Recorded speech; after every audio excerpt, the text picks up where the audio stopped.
Hello friends, मैं धर्मेंद्र एक बार फिर से आपका स्वागत करता हूं हमारे यूट्यूब चैनल डीके एकेडमी पर। फ्रेंड्स, जैसा कि हम पर डे आपकी वीडियो पर डाल रहे थे, लेकिन कल हम वीडियो इसलिए नहीं डाले क्योंकि कमेंट बॉक्स में ये प्रॉब्लम्स आ रही थी कि वॉइस में प्रॉब्लम है, तो इसलिए हम सोचे कि अब इसका अरेंजमेंट करके ही हम आपको अगली वीडियो अपलोड करेंगे। इसलिए फ्रेंड्स, कल वीडियो नहीं अपलोड हो पाई, उसके लिए हम सॉरी। और जहाँ तक अब हम जो भी चीज़ें पढ़ाए थे अब उसी को आगे लेकर कंटिन्यू करेंगे। फिर उसके बाद सिलेबस को आगे बढ़ाते हुए हम नेक्स्ट टॉपिक पर बातचीत करेंगे। इसमें हम ये वीडियो इंग्लिश की के लेक्चर में हम पढ़ रहे थे पार्ट्स ऑफ सेंटेंस, और उसी के बीच हम अब आगे यहाँ पर बढ़ेंगे टाइप्स ऑफ सेंटेंस। आज हमारा यहाँ पे इंग्लिश यानी अंग्रेजी जो बैच इसका चल रहा था, अंग्रेजी की सैर, इसमें तीसरा लेक्चर आपका होगा, जिसमें अंग्रेजी की सैर, अंग्रेजी की सैर यहाँ पे हमारा तीसरा लेक्चर होगा। और इसमें हमारा टॉपिक होगा types of sentence, types of sentence. इसमें टाइप्स ऑफ सेंटेंस है। इसमें हम टाइप्स ऑफ सेंटेंस में दो तरह से पढ़ेंगे कि इसमें टाइप्स ऑफ सेंटेंस कितने होते हैं। तो पहली चीज हम दो टाइप्स में पढ़ेंगे। इसमें नंबर एक हमारा आएगा according to, according to, according to classification, classification. ये आपका एक अकॉर्डिंग टू क्लासिफिकेशन। जैसे यहाँ पे टाइप्स ऑफ सेंटेंस होगा, अगला हमारा होगा according to, according to meaning, according to meaning, यानी वर्गीकरण के आधार पर सेंटेंस, यानी according to classification there are three types of sentence, and according to meaning there are five types of sentence. ठीक, तो ये आपके थ्री टाइप्स ऑफ सेंटेंस है। कौन कौन आपने पढ़ा होगा इससे पहले, या फिर नहीं पढ़े होंगे तो सुने भी होंगे। सिंपल सेंटेंस, ये अकॉर्डिंग टू क्लासिफिकेशन के है। और नेक्स्ट है हमारा है कंपाउंड सेंटेंस, कंपाउंड सेंटेंस। और नेक्स्ट हमारा है कॉम्प्लेक्स सेंटेंस,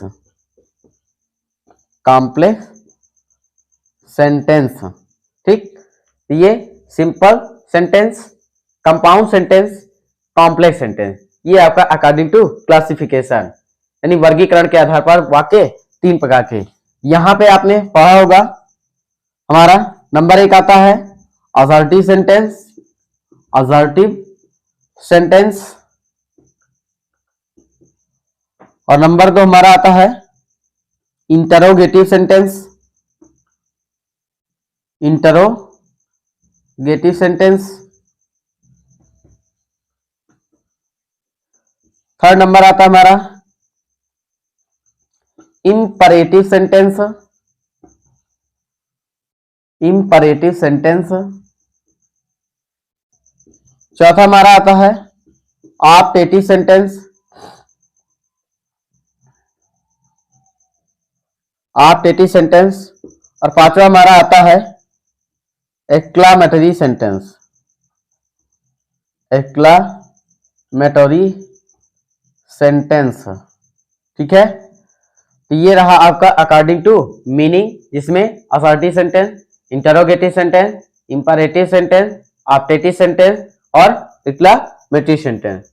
अब यहाँ पे हम अकॉर्डिंग टू मीनिंग, इसमें अर्थ के आधार पर जो सेंटेंस आपके होते हैं, पहले इस पर चर्चा करेंगे। फिर उसके बाद अकॉर्डिंग टू क्लासिफिकेशन, इसमें इसके आधार पर जो सेंटेंस आपके हैं, इसमें सिंपल सेंटेंस, कंपाउंड सेंटेंस और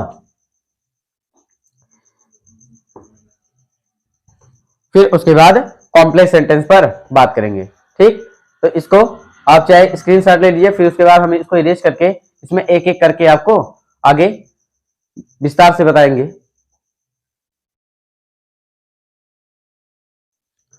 ठीक है, इसको हम इरेज कर दे रहे हैं और यहाँ पे अकॉर्डिंग टू मीनिंग, इसके आधार पर हम यहाँ पे एक एक सेंटेंस को परिभाषा से रिलेटेड एक एक एग्जाम्पल करके आपको बताते चलेंगे। ये हमारा इसमें नंबर 1 हमारा है असर्टिव सेंटेंस। असर्टिव सेंटेंस, पहली चीज ये दो टाइप्स के होते हैं। एक हमारा आता है अफर्मेटिव और दूसरा हमारा आता है इसमें निगेटिव। ठीक, असर्टिव अफर्मेटिव यानी असर्टिव सेंटेंस के दो टाइप्स होते हैं, एक अफर्मेटिव दूसरा निगेटिव। अफर्मेटिव क्या होता है, जिसमें वाक्य के कथन को क्या किया जाता है, स्वीकार किया जाता है। स्वीकार यानी वाक्य के कथन को स्वीकार किया जाए।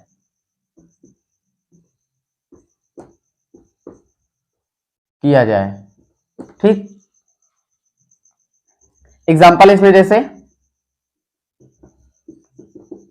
जैसे मोहन रीड्स अ बुक। ठीक है, तो इसमें अफर्मेटिव में यानी वाक्य के कथन को क्या किया जाता है, इसमें स्वीकार किया जाता है।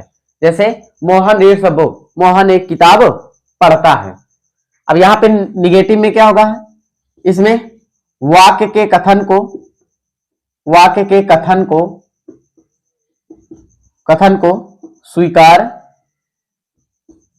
नहीं किया जाता है। वाक्य के कथन को स्वीकार नहीं किया जाता है। कहने का मतलब इसमें वाक्य के कथन को क्या करा जाता है, नकारा जाता है। तो इसमें जैसे इसका निगेटिव हम भी बना दे रहे हैं, Mohan does not read a book. ठीक है, तो इसमें नॉट लग गया है ना, यानी निगेटिव सेंटेंस को पहचानने का एक ही तरीका है, उसमें यानी नो हो सकता है, नोबडी हो गया, नोबडी, नन, या फिर इसी का संक्षिप्त रूप, ये तो संक्षिप्त रूप है, नो वन का ही ये संक्षिप्त रूप है, नन, नथिंग, नो, एनी, ये सभी वर्ड जितने भी हैं ये निगेशन वर्ड हैं। यानी ऐसे शब्द अगर लगे रहेंगे वाक्य में तो ये कैसा सेंटेंस होगा, आपका निगेटिव सेंटेंस होगा। और भी कुछ ऐसे शब्द हैं जो आपके दिखने में अफर्मेटिव जैसे लगते हैं लेकिन वो एक निगेटिव वर्ड होते हैं, यानी निगेशन वर्ड होते हैं। जैसे सेल्डम, स्कैरली, बेयरली ना, ये सभी। ठीक, रेयर हो गया, इस तरह से रेयर भी आपका आ जाएगा। तो इस तरह से ये भी वर्ड क्या है, आपके निगेटिव होंगे। ठीक, अगला हमारा आता है इसी में इंटरोगेटिव सेंटेंस। इंटरोगेटिव सेंटेंस,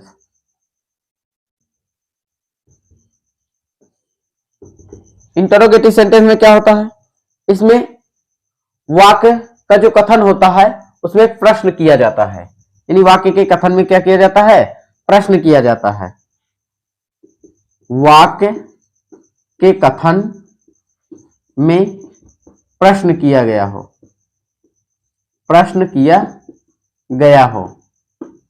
यानी वाक्य का जो भी सेंटेंस हो वह आपका उसमें प्रश्न किया गया हो।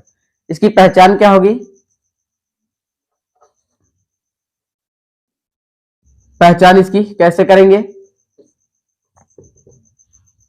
इसकी पहचान होगी नंबर 1 आपका हेल्पिंग वर्ब प्लस सब्जेक्ट आ जाए और लास्ट में इंटरोगेशन मार्क, ये आपका क्या होगा, ये हमारा होगा इंटरोगेटिव सेंटेंस का। दूसरी पहचान और कैसे कर सकते हैं, क्वेश्चन वर्ड आपका हो प्लस हेल्पिंग वर्ब हो और प्लस सब्जेक्ट हो और अदर वर्ड होने के बाद आपका लास्ट में इंटरोगेशन हो, तो ये भी कैसा सेंटेंस होगा, आपका इंटरोगेटिव होगा। तो इंटरोगेटिव की पहचान मेनली यहाँ पे हम इंटरोगेशन मार्क्स से ही पता कर लेंगे। और इस तरह से मान लीजिए मार्क्स नहीं दिया है, तब आप यहाँ पर हेल्पिंग वर्ब या फिर सब्जेक्ट रहेगा और फिर उसके बाद अदर वर्ड रहेंगे, तब आप समझ लीजिए यह सेंटेंस कैसा होगा, इंटरोगेटिव का होगा।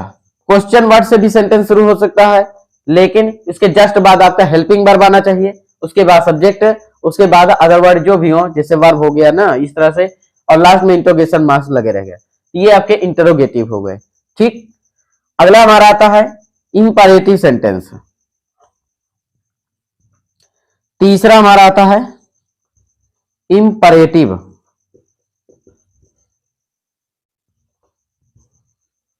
इंपैरेटिव सेंटेंस, इसको हिंदी में क्या कहते हैं, आदेशात्मक वाक्य। आदेशात्मक वाक्य। ठीक, इसमें क्या होता है, जिन वाक्यों से हमें आज्ञा, प्रार्थना, सलाह, निवेदन आदि का भाव व्यक्त होगा, वह आपका क्या होगा, इंपैरेटिव सेंटेंस। फिर से, यानी जिन वाक्यों के कथन से हमें आज्ञा, परामर्श, सलाह, निवेदन आदि का भाव व्यक्त होगा, वह क्या होगा आपका, इंपैरेटिव सेंटेंस होगा। एग्जाम्पल में, जैसे आज्ञा के मामले में, जैसे गो देयर, गो देयर ना, यहां पे ऑर्डर दिया जा रहा है। ठीक, गो देयर आज्ञा, प्रार्थना किया जाए या निवेदन किया जाए, जैसे please help me, please help me, ये आपका क्या हो गया, ये इसमें निवेदन। सलाह देने के लिए, जैसे love your parents, love your parents. ठीक है, यहां पे लव योर पेरेंट्स। ठीक है, तो इस तरह से हमारा यहां पे रिक्वेस्ट हो गया, यहां पे रिक्वेस्ट हो गया, और यहां पे हमारा एडवाइस हो गया, एडवाइस। ठीक, तो इस तरह से हमारा इंपैरेटिव सेंटेंस होता है।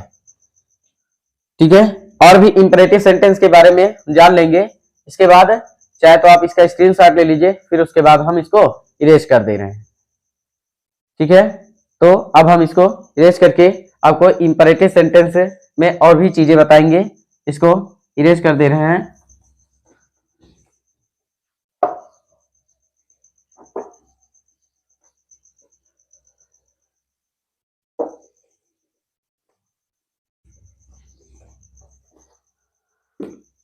अब यहां पे सेंटेंस को देखते ही कैसे जान जाएंगे कि यह सेंटेंस इंपैरेटिव सेंटेंस का है।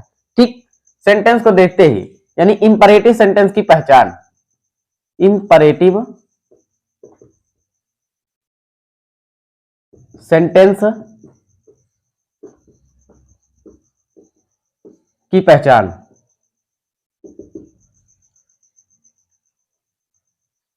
इंपैरेटिव सेंटेंस की पहचान कैसे करेंगे, जिसमें सबसे पहले जब वाक्य मेन वर्ब से शुरू हो।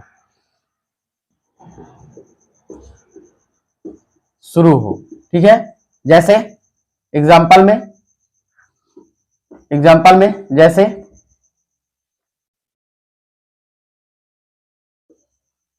अभी हमने बताया love your parents, love your parents. ठीक, तो यहां पे क्या हुआ, ये आपका लव आपका मेन वर्ब है, इससे शुरू हो रहा है, तो यह सेंटेंस क्या होगा आपका, इंपैरेटिव सेंटेंस का होगा। इसको हम इसलिए यहाँ पे पहचानना बता रहे हैं, क्योंकि अभी जब हम वॉइस पढ़ेंगे या नरेशन पढ़ेंगे, तो उसमें नरेशन में भी डायलॉग टाइप आपके होते हैं, या फिर जब सेंटेंस को पहचानते ही नहीं रहेंगे, तो हम उसमें किस तरह के रूल्स को फॉलो करेंगे। इसलिए यहाँ पे इंपैरेटिव सेंटेंस की पहचान मस्ट है। ठीक है, अगला हमारा प्लीज या काइंडली, प्लीज या काइंडली वर्ड से शुरू हो। ठीक है, एग्जाम्पल में जैसे, एग्जाम्पल में हमारा जैसे please help the poor, please help the poor.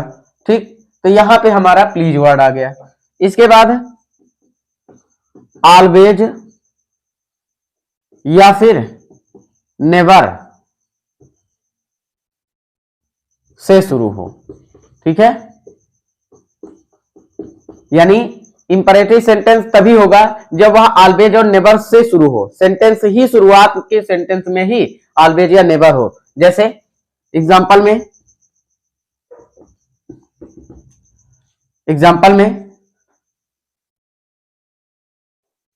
Always speaks, always speak the truth, always speak the truth. ठीक है, अब इसके बाद तीसरी यानी नेक्स्ट इसकी पहचान कैसे करेंगे? डू नॉट से शुरू हो, यानी जब सेंटेंस डायरेक्ट डू नॉट से शुरू होगा तो वह भी सेंटेंस आपका कैसा होगा? इंपरेटिव। जैसे do not disturb me, do not disturb me. ठीक है, तो यहां से इस तरह से जब सेंटेंस में ये सभी चीजें होंगी तब हम जान लेंगे कि यह सेंटेंस कैसा होगा? इंपरेटिव।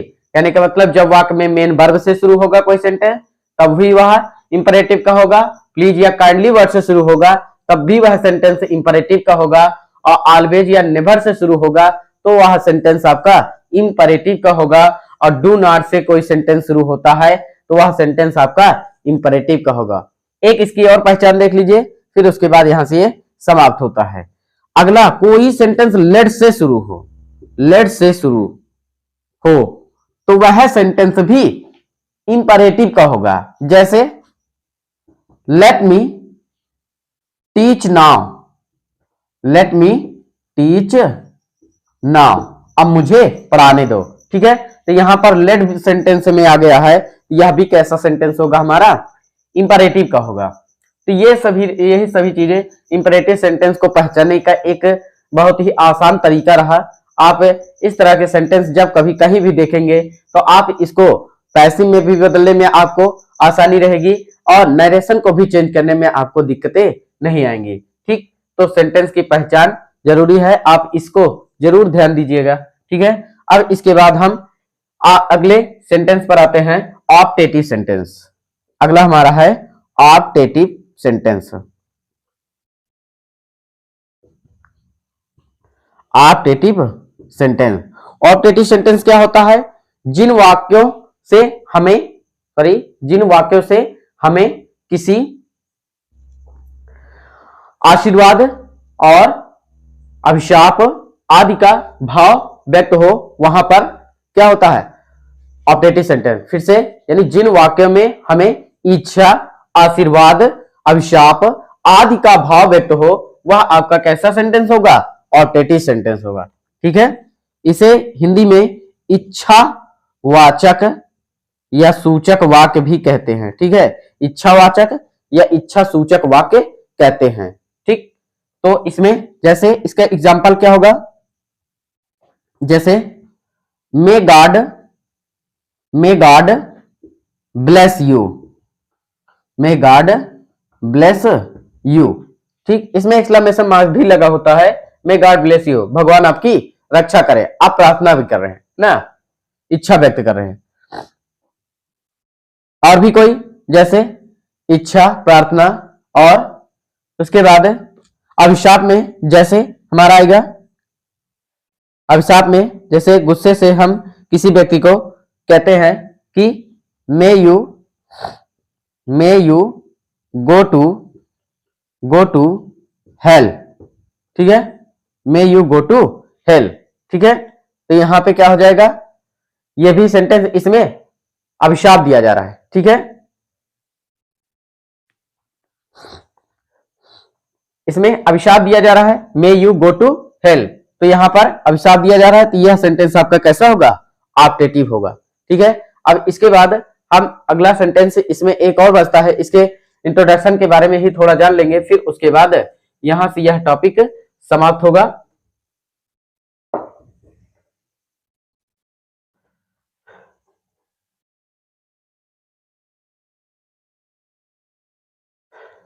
चलिए नेक्स्ट हम पढ़ते हैं। इसमें अगला हमारा है और लास्ट है यहां पे exclamatory sentence. Exclamatory sentence,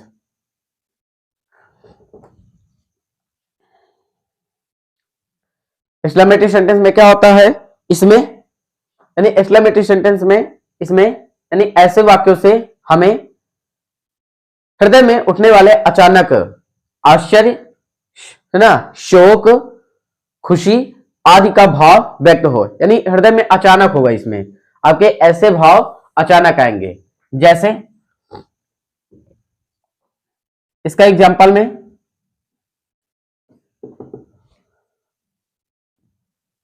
what a what a what a nice what a nice sight, GST, ठीक है।